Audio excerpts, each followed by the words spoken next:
Broads Media.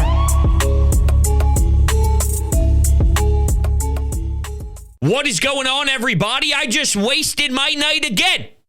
That's 2 times in the last couple of days. The Flyers wasted precious minutes of my life that I'll never get back.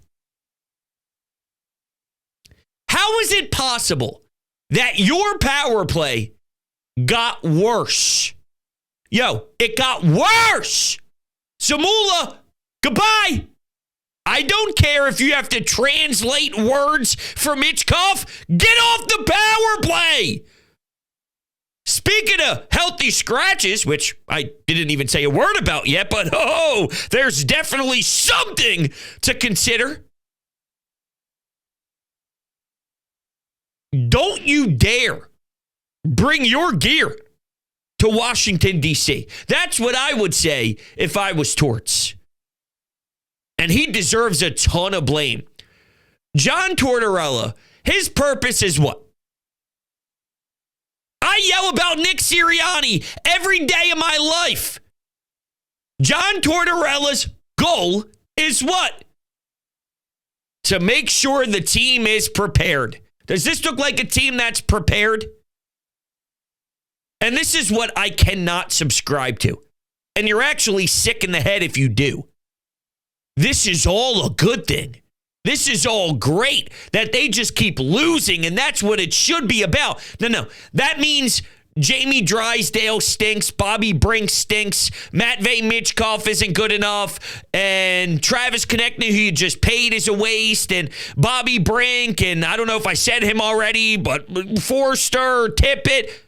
That means they blow, and we can't have them blowing. I need to show compete night in and night out, even if you are involved in refreshing the franchise, which they are. But this, you can't lose 5 straight games. They just lost their 5th straight game. No excuses. Don't care about starting off on the West Coast. Don't care about your home opener being when your body clock is getting used to the East Coast again. All of it is crap. This team is better than what we're seeing now, results-wise. They don't know how to score, and they can't run a man advantage. Think about this. Alex Ovechkin, who I was watching, I was watching him on the power play. My man just stands there. I was truly thinking what it would be like to be such an everyday NHLer that it really doesn't matter. He was just gliding. He was just ho-humming his way. It looked like he was going out there for a men's league game. Swear to God. He takes a penalty to start the game with an interference boarding call along the boards, along the benches. And you do nothing about it. You don't get that building to jump. And when Delorier actually finds a dance partner, gets in the lineup, creates the spark you're looking for him to do, just a long dance. That was long.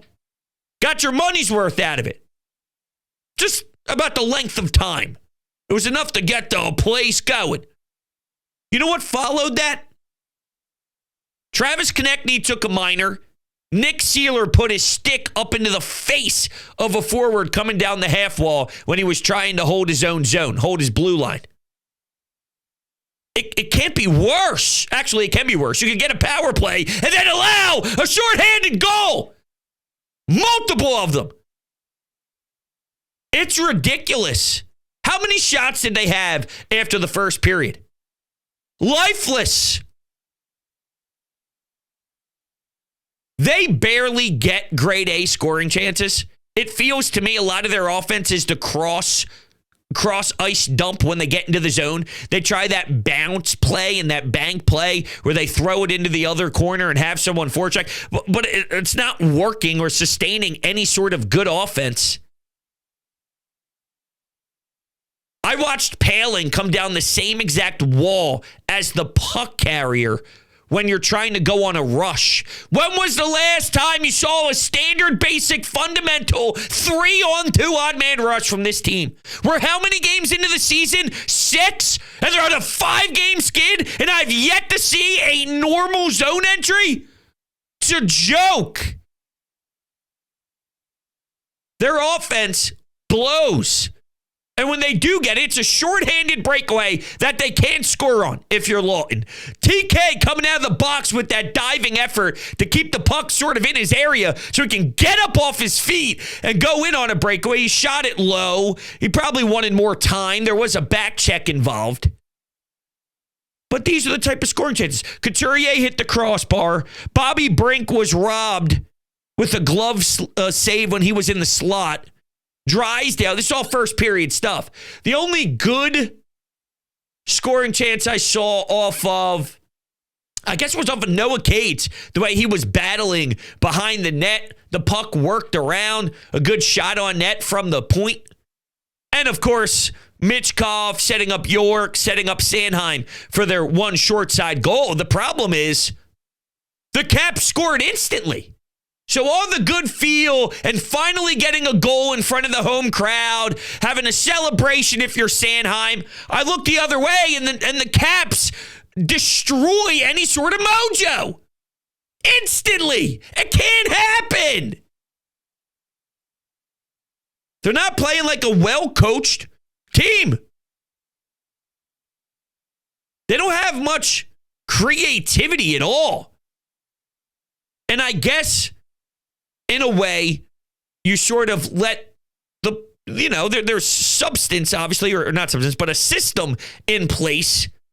But at the end of the day, you allow them to have their creative minds as a 3-man trio, and you let them operate, right? I'm saying instead of these cross crease or cross ice dumps. I wish I could. I'm so dumbfounded right now by the product that I see that my words aren't even right. And my mind's not even articulating the way I need it to. If even that makes sense. I don't know. This team drives me nuts. This team makes me lose brain cells. This team is absurd. It's ridiculous how piss poor their effort is right now. So why did Forster get benched? Let's try and regroup a little bit with that. Why? I don't see the logic.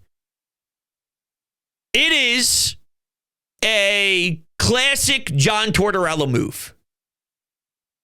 I believe he wanted to create a spark. It's what he did. He picked Forster because look at the reaction we're having now. There's a story to it. There are certain guys that he could have chose and it not have the same shock value. If Paling didn't dress, if a fourth liner didn't dress, whatever. This is John Tortorella figuring out who could play. Like that's what you would tell yourself. Looking for a bottom six type of spark. When it's Forster, it's holy hell.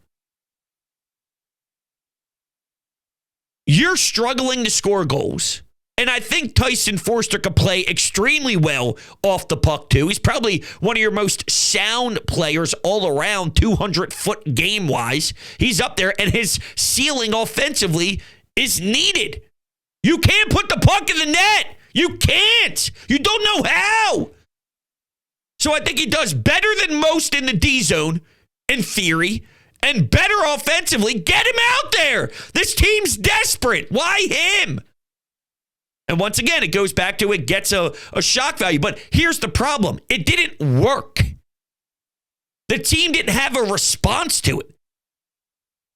And if Forster, I guess, gets going tomorrow for the second half of a back-to-back against the Caps, if Forster scores, then it'll be justifiable in his mind. Or if he gets an assist, which I guess, yeah, there is an element of the individual being pissed off, but I was looking more towards the mentality of it says something to Coots, it says something to TK, it says something to Mitchkov, it says something to a lot of these players in the top six, Owen Tippett, that, it could be any of you. And it probably doesn't even deserve to be Forster over other guys, but you guys are disappointing me so much that he's paying the price for how poorly the group is playing. Speaking of Owen Tippett, I saw a shift today that if you're watching on film, John Tortorella, if they catch this on film, he might be benched for a week. Unless Torts is just going to be a hypocrite. When I tell you, 0 effort on the back check, his guy sneaks down towards the right side of the slot, somewhat at the top of the circles, the top of the face-off dots, and gets a pass from the other side of the ice and has a fantastic look at the net. They didn't score, but that's lazy. That was lazy from Owen Tippett. If you wanted to scratch someone that was justifiable, I mean, Hathaway's got 25,000 PIMs already. Paling is somewhat of a stiff. And I think Owen Tippett is more justifiable than Tyson Forster. The dude can't hit the net to save his life. And now he's being super lazy. If you're going to miss the net every time you come down the wall, at least what you can do is bear down and work your ass off and show, hey, I'm going to get one. I'll be all right. That's what that would tell me, that you're not phased. Just keep working your ass off. You know you're going to pop one. He's almost wearing it on his chest. He's pulling an Alec Boehm. You could tell if you had no clue that Owen Tippett was in a slump or if he was doing something so wrong and you sat down to watch the Flyers just based off of his reaction alone, the way he's coming on and off the ice, on and off the bench, you'd say it instantly. Oh, yeah, that gets in his own head right now. Can't play that way. Now, I want to go back to shot selection. There was a 2-on-1 where Travis Sanheim tried to snipe it short side. I don't know if the glove side being on the weird spot is what made him feel that way. I probably would have looked at, if you are going to shoot, go far pad. I just thought his attempt to try it short side was kind of selfish, but he scores on it later on in the game. So I guess there was a method to the madness, if you will. So anyway, I don't get it. I don't get it. I don't get how it could be this rough this quickly. And you know Tortorella's messages run dry quickly.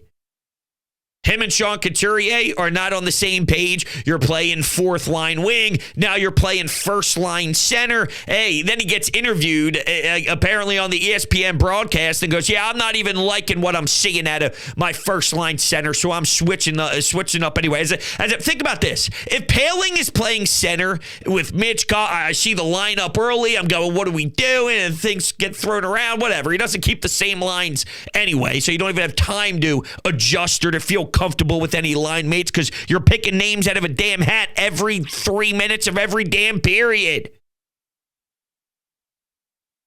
What's going to happen positively if you put Paling with Matvei Michkov? Are you doing what's best for the kid? Come on, man. He's not just out there like Connor Bedard. He's not out there like, just what you anticipate Celebrini being. It's not that level of dominance. I do like the way he operates. If you're the goalie, the left side of the goalie, he likes to operate there. I saw a power play, a little one-timer. He likes to try and squeak through short side. And it's a work in progress. I mean, the kid's figuring it out for sure, but it's not that sex appeal style to it right now. He shouldn't be playing with Palings of the world. Just if that's ever even in your brain. I'm just talking about just from a base level. How? From surface level? How is that even a thought to ever even pretend like that should be a thing prior to even if it ever becomes a thing? Why? How? It's the same guy where Rasmus Ristolainen puts a perfect pass on his tape as he's swinging as a support man in his D zone. Was that the first or second game of the year? And the puck goes right underneath of his damn stick. Turnover, pizza delivery, right up the middle, and it costed you. I don't want that with Matvei Michkov. I want to put as much greatness around him as possible. And I believe Sean Couturier should be a top center. Now, is that good enough on a championship? No. I'm talking about now with this team. Well, Coots isn't the same. Coots has the injuries. Coots. Hey, with this group, there's no reason to do all this juggling crap. You got to create an identity.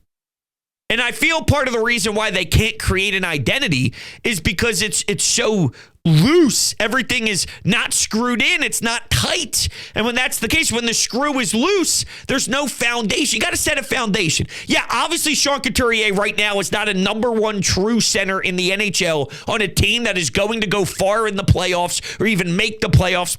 But with this team, to set an identity, to let these kids go to work every day, to know what it's like. You know, you're going to each arena. It's a back-to-back. It's this, that. Right now, it's such a mind fuck. And yeah, Tortorella does embrace mind fucks, and he's very open about that. That's why his skate test is less about the actual physical conditioning, even though there is a big part of that. It's just watching you be fatigued and watching you be drained and watching you have nothing left, and you push through that. That's what it's about. That's how he does it.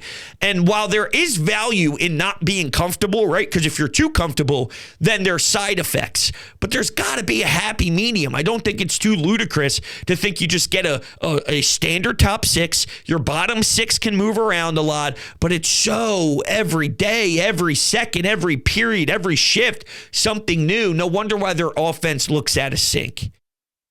Anyway, that's where I'm at with that. We're going to take a couple anytime hotline calls. Few things. If you're new to the channel, hello, welcome on in. If you hit the subscribe button and the thumbs up button, that would mean the world to me. You can also find me on Apple Podcasts, Spotify, all your podcasting platforms. Just search Broads Media or Sports Talk with Broads. Subscribe over there. A 5-star rating and a review means so much. And lastly, there is Coffee with Broads live streamed right here on YouTube every Monday and Thursday morning at 11 a.m. How you get access, and you also get access to the Discord channel doing this too, is by joining the memberships here on YouTube. $4.99 a month. It's an absolute blast. You guys are the greatest in the world. Okay, and I lied. One more thing. Garage Beer. It's the greatest beer on planet Earth. It's 0% IPA. It's 100% light beer. It's 1,000% quality. And let me tell you something. It matters what beer you are consuming. It matters what your fridge looks like when your buddies come over and they say, yeah, you know, let's watch the Birds game. Let's watch the Fly Guys game. Hey, you got anything in the fridge? Bang, Garage Beer. They're going to be like, damn, this dude, elite. Elite. It's just an elite move. DrinkGarageBeer.com. Their link is down below in the description. All right, to the phone calls. We will start things with Sean. Yeah, if this is the new standard for the Flyers, it's pretty wretched. The fans that have paid to go see the team at the barn aren't getting their money's worth. That's for sure. Definitely not entertaining. Just bad. I mean, I can't bitch too much because this was to be expected. I mean, the team played above the level that they were supposed to be last year. Maybe all of our expectations got a little bit skewed, and now reality is setting in. This is just not a good hockey team. They're bad defensively. They're bad offensively. They don't have a lot of creative talent. I mean, when John Tortorella has to put Michkov on a line with Ryan Poehling, that's about as bad as it is. And it's going to get worse. But again, you know, that 2025 draft is where this rebuild is going to accelerate, supposedly. It's supposedly laden with talent, and the Flyers will be picking early and often. That's where you've got to make hay. But for this year, once again, it's going to be a bad look, a bad watch. You know, unfortunately, the Sixers aren't fielding much of a lineup tomorrow, but right now at the Wells Fargo Center, that's all you've got to look forward to as a Philadelphia sports fan. Oh, Sean, what a dagger at the end there. So, while I agree that maybe they overachieved a little bit last year, but I do think that they deserved where they were last year. Like, they earned that. They earned that almost playoff spot before the collapse. Now, they earned the collapse too, but, you know, they earned that respect that they got last season. And while 2025 and that draft is what it's all about for a big-time staple of the organization, I can't accept this. I can't accept this. There's no way that you show last year's ceiling. If last year was the group's ceiling, and sure, there's a few changes, whatever, but just in general, if last year was the ceiling, this is lower than the floor. Or if this is the floor, think about what's in between. This is too rough. This is too brutal. I don't know if the expectations hurt them coming home, knowing the fan base was excited. Hell, I heard an interview from Torts right before the season began. He said he went to a couple of ball games this year, and he was looking around and appreciating what the fans were like, and he was really excited thinking about having this group play in front of a crowd like that. They got 1 goal in 6 periods at home. They got booed insanely after game 1, and I honestly thought they didn't get booed enough after game 2. Now, the home opener crowd, a little different, a little bit more diehard, I'm sure, but game 2, you'd think there'd still be a good portion of it being intense, and I thought it was so aggressive game 1 and not aggressive enough game 2. That was a tragic effort today.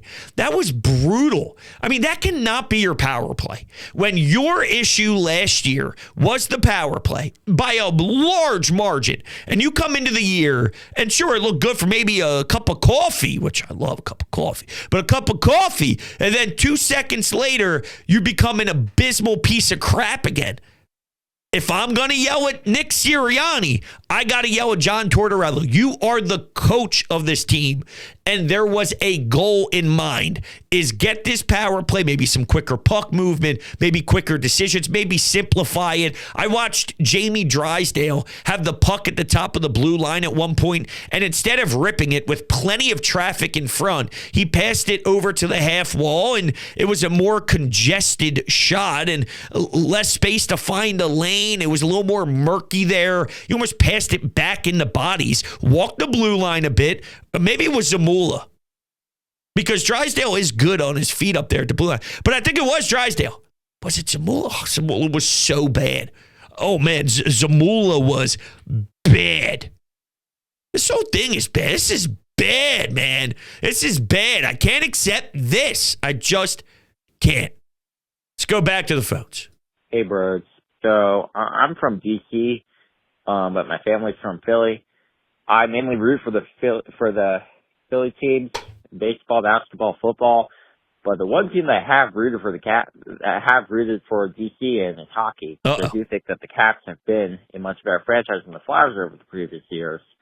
But, this year I've sort of made that switch because I do think that the Caps just have no identity whatsoever. They're sort of like the 2020/2021 Philadelphia Eagles. And the Flyers really do have a bright future.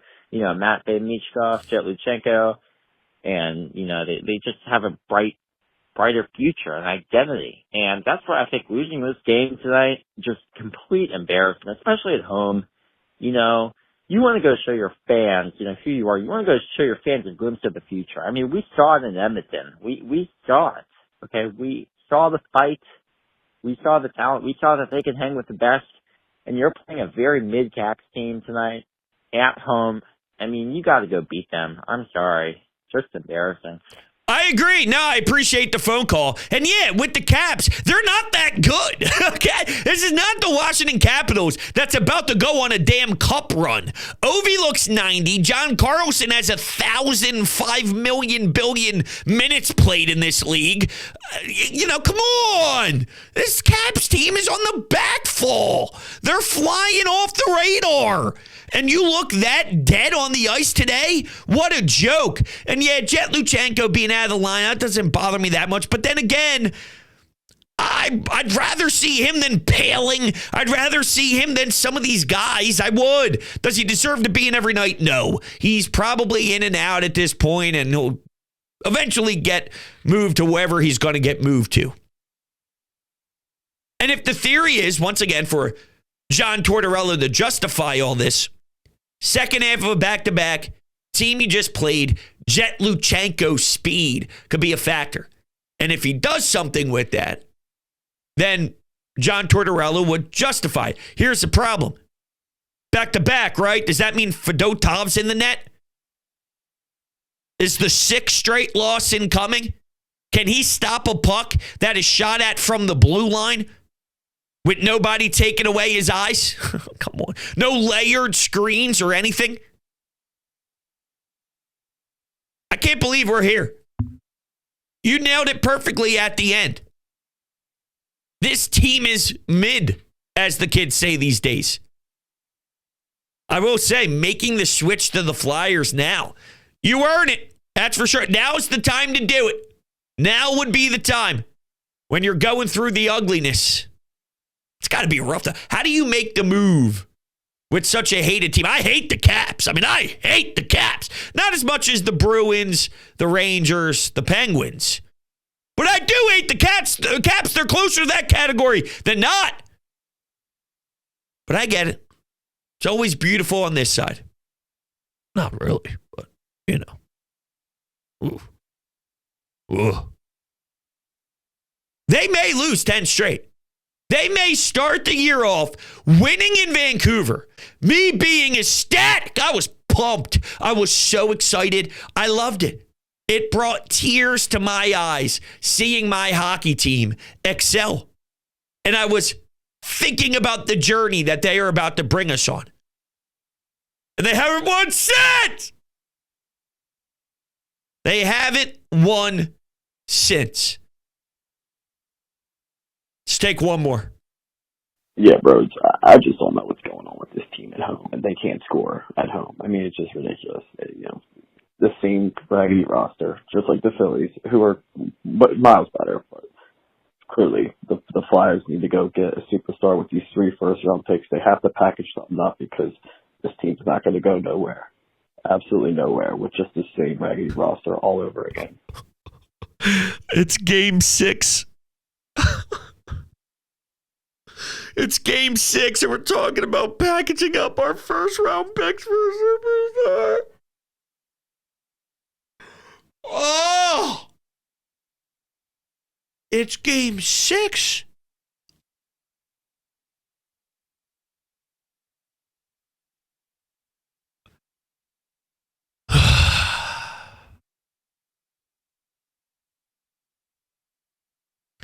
Too much pain. Talk to you guys on the next one.